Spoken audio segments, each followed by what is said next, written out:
જય શ્રી રાધે કૃષ્ણ. મિત્રો, આ દિવ્ય યાત્રામાં તમારું સ્વાગત છે. હે શ્રી કૃષ્ણ, જે પણ ભક્તો આજે આ વાણીને સાંભળી રહ્યા છે તેમના જીવનમાં તમારી કૃપા હંમેશા રહે અને દરેક મુશ્કેલી દૂર થાય. તો મિત્રો, ચાલો વિલંબ કર્યા વિના શ્રી કૃષ્ણના અમૃત ઉપદેશોની આ અદ્ભુત યાત્રાને શરૂ કરીએ. શ્રી કૃષ્ણ કહે છે, ખુશ રહેવું હોય તો જિંદગીના ફેંસલા પોતાની પરિસ્થિતિઓને જોઈને લો. દુનિયાને જોઈને જે ફેંસલા લે છે તે હંમેશા દુઃખી જ રહે છે. મનની પીડાનો કોઈ અંત નથી, તેથી બીજાને દોષ આપવાથી કોઈ ફાયદો નથી. તેનો સૌથી સરળ ઉપાય એ છે કે પોતાના મનને ઈશ્વરને સમર્પિત કરી દો. ઈશ્વર સાથે જોડાતા જ જીવનમાં ખુશીનો, શાંતિનો, સંયમનો, સહનશક્તિનો, પ્રેમનો, નવી ઉર્જાનો અને જીવનના સાચા માર્ગની સંતુષ્ટિનો આરંભ જરૂર થઈ જાય છે. અને આપણું મન પીડામાંથી કેવી રીતે મુક્ત થાય છે તેની ખબર પણ નથી પડતી. સફળ વ્યક્તિ ખુશ રહે કે ના રહે, પરંતુ ખુશ રહેનાર વ્યક્તિ સફળ જરૂર થઈ જાય છે. જ્યારે સુખી હોવ ત્યારે ભગવાનને ના ભૂલો, અને જ્યારે દુઃખી હોવ ત્યારે ભગવાન પર ભરોસો રાખો. લોકો રંગ બદલે છે, પરંતુ ઈશ્વર સમય બદલી નાખે છે. મનુષ્યનું જીવન ફક્ત તેના કર્મો પર ચાલે છે. જેવા કર્મ હોય છે તેવું જ તેનું જીવન હોય છે.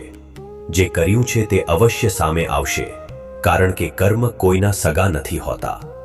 જીવન ખૂબ સુંદર છે, ક્યારેક હસાવે છે તો ક્યારેક રડાવે છે, પરંતુ જે જીવનની ભીડમાં ખુશ રહે છે, જીવન તેની સામે જ માથું નમાવે છે. ગવાઈને મેળવવાનો આનંદ જ કંઈક અલગ છે, રડીને હસવાનો આનંદ જ કંઈક અલગ છે.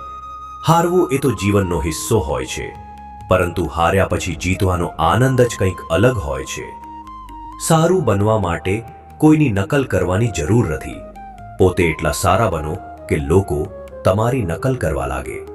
જિંદગી એકવાર મળે છે તે ખોટું છે, બલકે મૃત્યુ ફક્ત એક જ વાર મળે છે. જિંદગી તો રોજ મળે છે. જે દિવસે તમે તમારા હાસ્યના માલિક પોતે બની જશો તો તમને કોઈ પણ નહીં રડાવી શકે. જો કોઈ તમારી પાસે કંઈ માંગે તો આપી દો, કારણ કે ભગવાને તમને આપનારાઓમાં રાખ્યા છે, માંગનારાઓમાં નહીં. યાદ રાખો, સારો સમય જોવા માટે ખરાબ સમયને પણ સહન કરવો પડે છે. સેવા બધાની કરો, પરંતુ આશા કોઈની પાસેથી ના રાખો, કારણ કે સેવાનું સાચું મૂલ્ય ભગવાન જ આપે છે. હંમેશા પોતાની નજર તે વસ્તુ પર રાખો જેને તમે મેળવવા માંગો છો, નહીં કે જે તમે ગુમાવી ચૂક્યા છો. અન્ન અને જળથી મોટું કોઈ દાન નથી, અને માતા પિતાથી મોટા કોઈ દેવતા નથી. જીવનનો સૌથી મોટો ગુરુ મંત્ર એ જ છે કે તમે પોતાના રહસ્યો કોઈને ના કહો. જરૂરથી વધુ ઇજ્જત અને સમય આપવાથી લોકો તમને હલકા સમજવા લાગે છે. ક્યારેક પીઠ પાછળ તમારી વાત થઈ રહી હોય તો ગભરાશો નહીં, કારણ કે વાત તેમની જ થાય છે જેમાં કંઈક વાત હોય છે.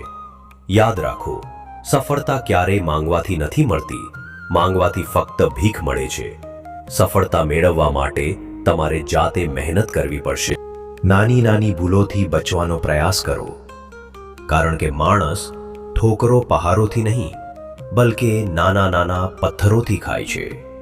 પોતાની ભૂલ સ્વીકાર્યા વિના તમે ક્યારેય પણ સારા માણસ નહીં બની શકો. આપવાનું શરૂ કરી દો, આવવાનું આપોઆપ શરૂ થઈ જશે. ઇજ્જત પણ અને દૌલત પણ.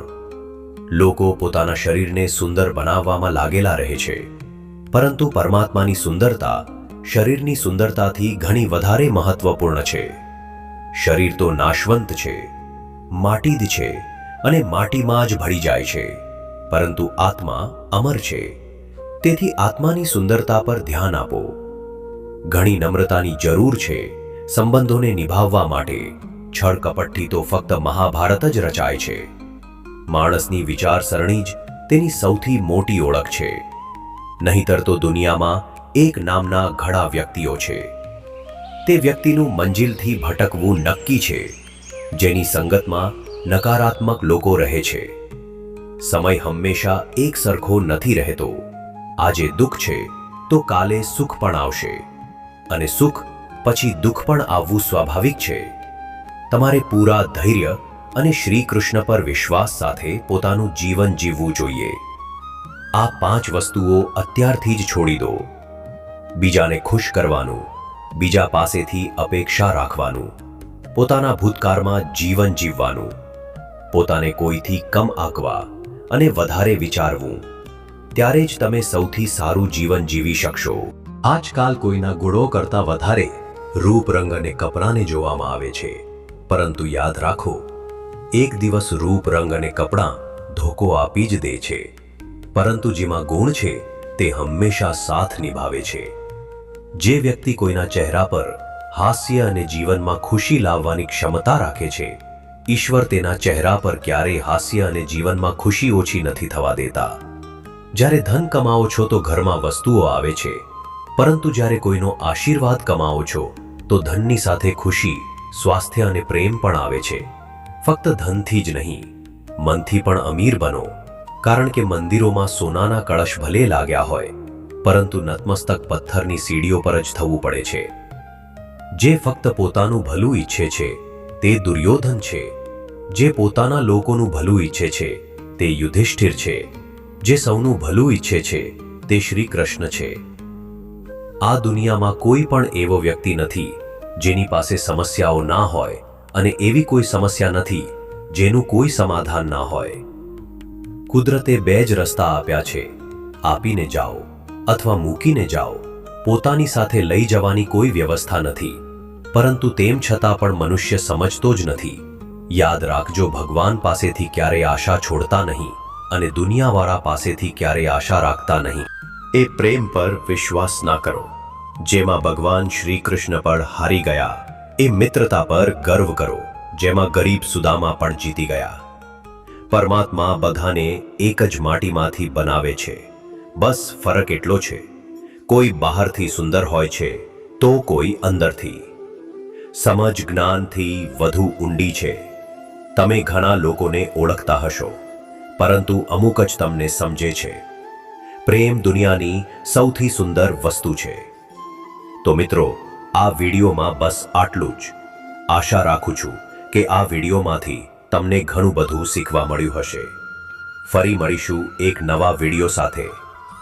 વિડીયોને અંત સુધી જોવા બદલ તમારો ખૂબ ખૂબ આભાર.